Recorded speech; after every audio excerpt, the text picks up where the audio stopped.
Tak salah kalau kita mau tunggu sampai harga emas diskaun baru kita mau beli emas. Tapi kita akan penat dan drain emotionally. Saya ada satu kisah penyimpan emas under empire saya. Dia cakap apa? Hihi, teracun juga. Tengok message tadi, bagus grup ni selalu update. Kita selalu lalai tak tengok harga emas masa. Memang tunggu harga emas jatuh lagi daripada RM420 hari tu. Kalau esok jatuh pangkal 3, kita cuba top up lagi sikit 0.87 gram.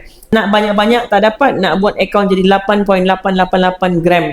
Okey. Kalau tanya saya, tak payahlah tunggu harga emas jatuh. Sebab kalau kita tunggu, nanti kalau harga emas jatuh kita tak beli pun. Tuan-puan, sebenarnya kalaulah kita konsisten menabung RM100, RM200 ataupun RM300 sebulan, setiap bulan kita tambah gram emas kita sikit demi sikit dekat dalam akaun Gap, tanpa kita sedar, satu hari nanti kita mampu keluarkan 4.25 gram ataupun bersamaan dengan 1 dinar. Cuba tuan-puan tengok dekat akaun Gap tuan-puan, silap hari bulan kita tak perasan boleh keluarkan sudah 1 dinar. Lepas keluarkan, pegang dan simpan sendiri. Sebab apa?